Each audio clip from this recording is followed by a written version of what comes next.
तो मैं आपको ब्रीफली एक बार फिर से इस चीज़ को बता देना चाहता हूँ कि जब भी आप यूनिवर्सिटी सेलेक्ट करेंगे तो वो एनएमसी रेगुलेशंस के तहत सेलेक्ट करिएगा। पहली बात तो ये है कि जब भी एडमिशन का सीज़न चालू होता है, अभी नीट का एग्जामिनेशन शुरू हुआ है ना, इसके बाद नीट के रिजल्ट्स आएंगे।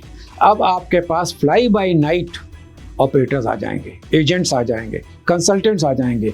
वो आपको तरह तरह के सपने दिखाएंगे, लेकिन उनकी प्रेजेंस नहीं होती है कहीं भी। वो आज आए, आपका एडमिशन कराए, उसके बाद आपको गुड बाय। फिर जब अगला सीज़न होगा तो कहीं और ऑफिस खोल लेंगे, तो आपकी कोई कंटिन्यूटी नहीं है।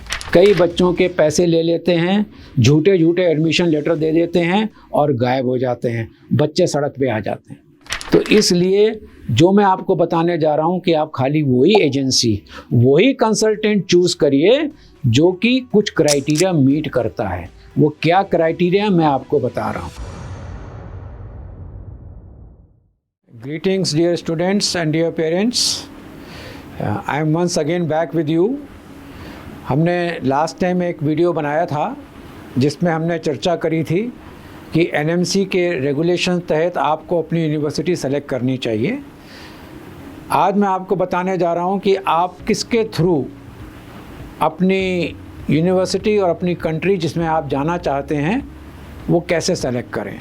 इससे पहले जो मैंने पिछली बार आपको बताया था कि जब भी आप कोई भी यूनिवर्सिटी सेलेक्ट करने चाहते हैं बाहर विदेश में पढ़ने के लिए, any university that you wish to select while going abroad for doing your medical education and pursuing your degree in MBBS, for that you must ensure that it follows the NMC, that is National Medical Commission Foreign Medical Graduate Licensing Regulations dated 18 November 2021। तो मैं आपको briefly एक बार फिर से इस चीज़ को बता देना चाहता हूँ कि जब भी आप यूनिवर्सिटी सेलेक्ट करेंगे तो वो एनएमसी रेगुलेशंस के तहत सेलेक्ट करिएगा। इसका मतलब क्या हुआ? इसका मतलब ये हुआ that you must select the university meeting the following criteria. Number 1, the duration of course, the duration should be equal to or greater than 54 months, मतलब कि 54 महीने से इक्वल या ज़्यादा होनी चाहिए। नंबर 2, उसका मीडियम ऑफ इंस्ट्रक्शन, किस भाषा में पढ़ाई होती है वो होनी चाहिए इंग्लिश लैंग्वेज में। नंबर 3, जो आपकी इंटर्नशिप है वो 1 साल की होनी चाहिए, कम से कम 1 साल की इंटर्नशिप होनी चाहिए। ये इंटर्नशिप जो है इसी यूनिवर्सिटी के एफिलिएटेड हॉस्पिटल्स के साथ होनी चाहिए। और इसके जो सब्जेक्ट्स हैं, जितने भी सब्जेक्ट्स हैं इंटर्नशिप के, कंपलसरी रोटेशन इंटर्नशिप जो होती है उसके सब्जेक्ट जो हैं वो जो हमारे एनएमसी के रेगुलेशंस हैं उसके शेड्यूल 1 में जो भी सब्जेक्ट्स दिए गए हैं उस शेड्यूल 1 के तहत वो सारे सब्जेक्ट इसमें कवर होने चाहिए। नंबर 5, आपको अपना सारा कोर्स उसी यूनिवर्सिटी में ख़त्म करना है जिस यूनिवर्सिटी में आपने भर्ती की है, आपकी भर्ती हुई है। So the university in which you have taken your admission, it is from that university only you should complete your entire duration of course.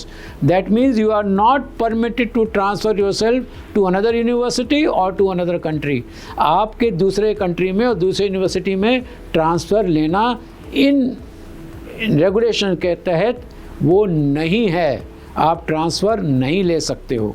So no transfer, complete course in the same university।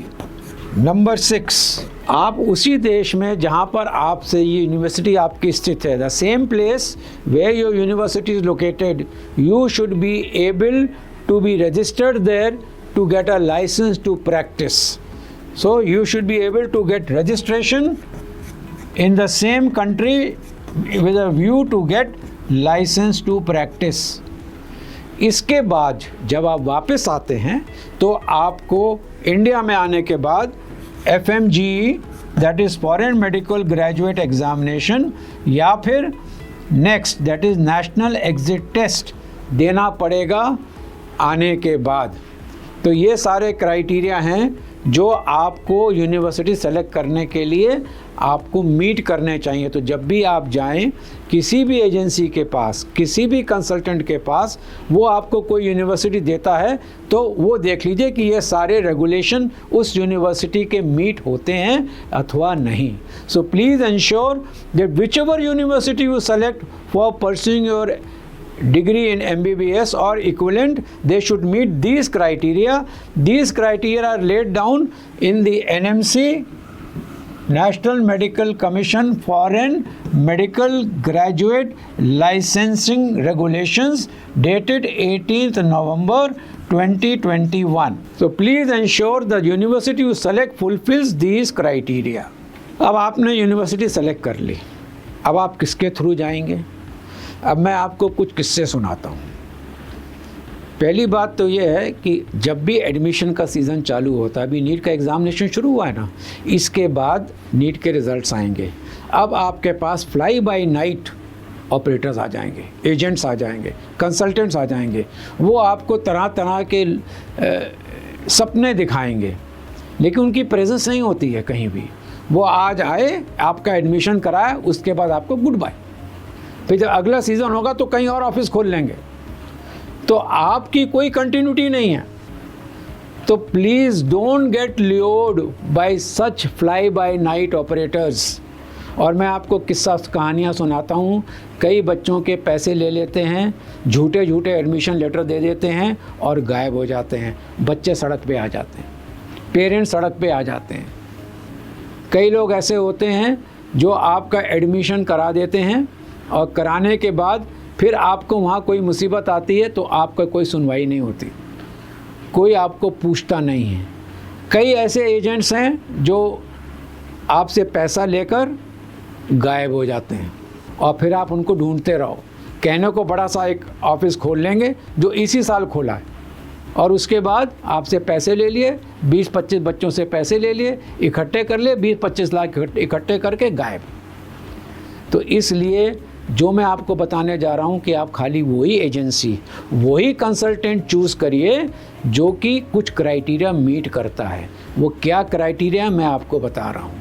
पहली बात, उस consultant की market में क्या standing है, कितने सालों से वो यहाँ पर मौजूद है, मतलब कि कितना तजुर्बा है उसको एडमिशन करने का एक्सपीरियंस।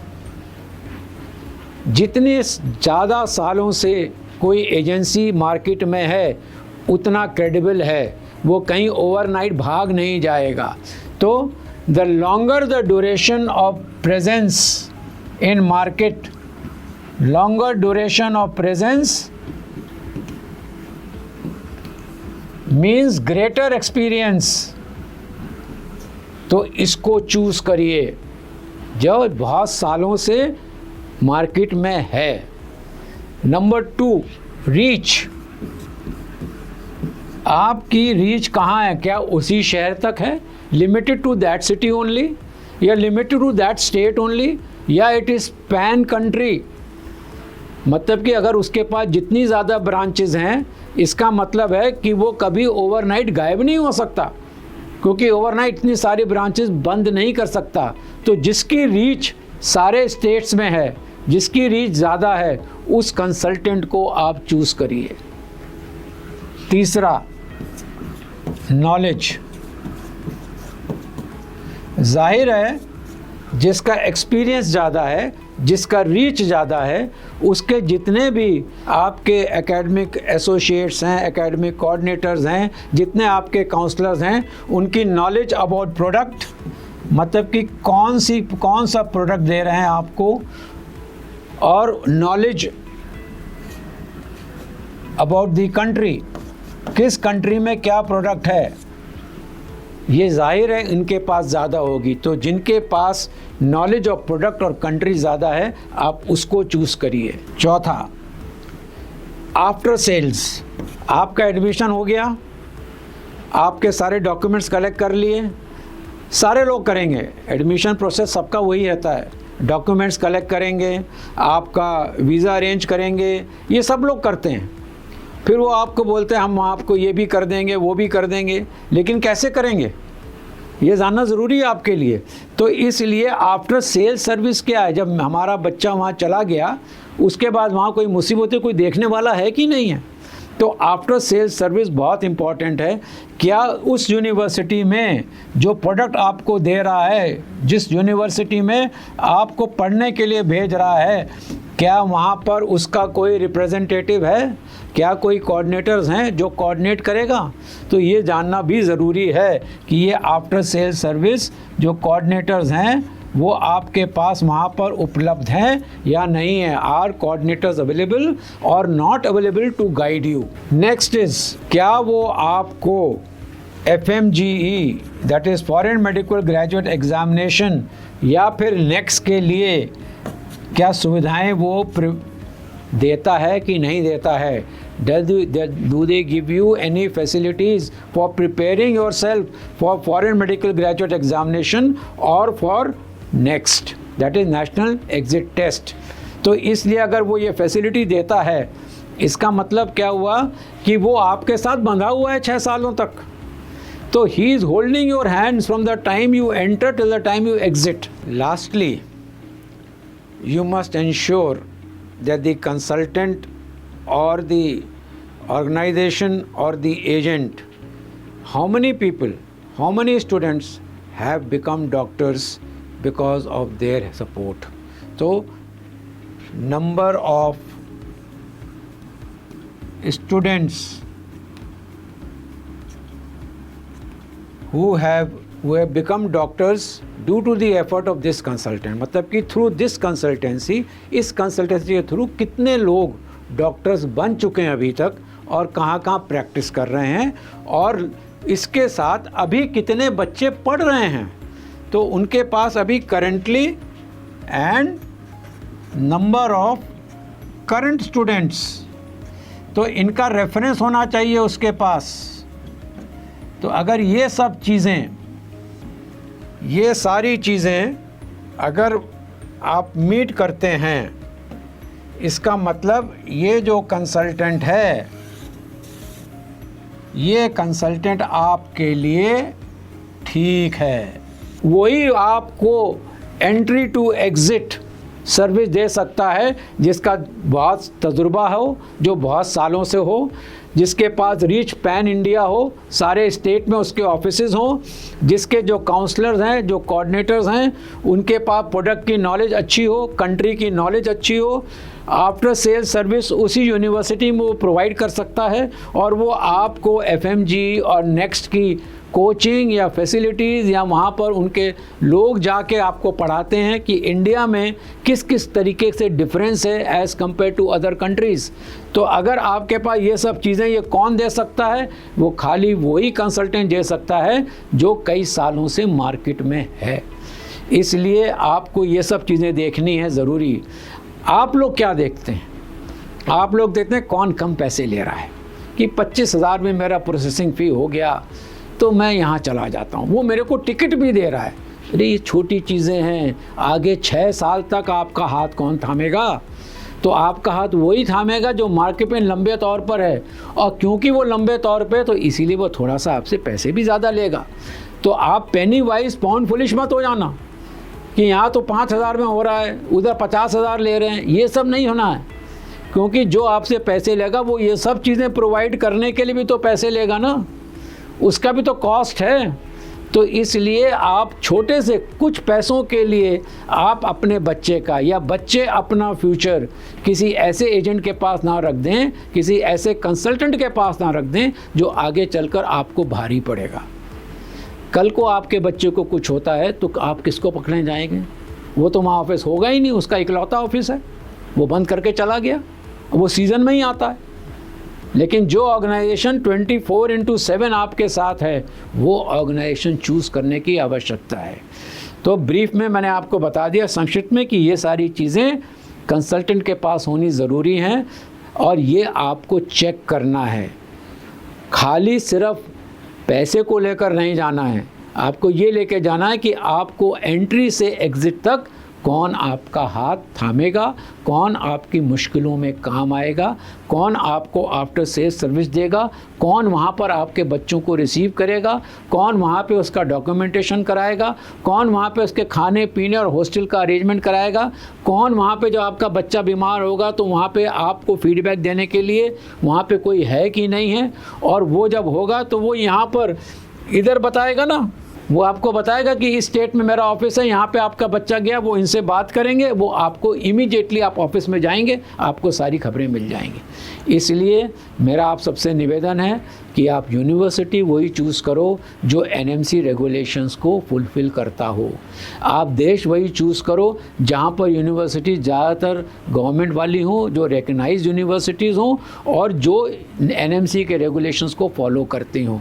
और दूसरा, आप कंसल्टेंट वो चुन करो, वही चुनो कंसल्टेंट, उसका चॉइस रखो जिसके पास एक्सपीरियंस है, रीच है हर स्टेट में, जिसके पास नॉलेज ऑफ प्रोडक्ट और कंट्री है, जिसके पास गुड आफ्टर सेल सर्विस है और जो आपको एफएमजी और नेक्स्ट की तैयारी कराने में सामर्थ्य रखता है। आज के लिए इतना काफ़ी है। मैं आशा करता हूं कि आपको कुछ बहुत आइडिया हो गया होगा कि कैसे यूनिवर्सिटी और कंट्री सेलेक्ट करते हैं और कैसे अपने कंसल्टेंट को सेलेक्ट करते हैं।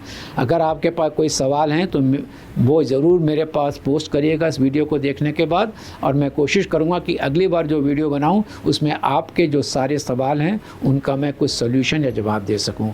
Thank you very much. God bless you all. जय हिंद।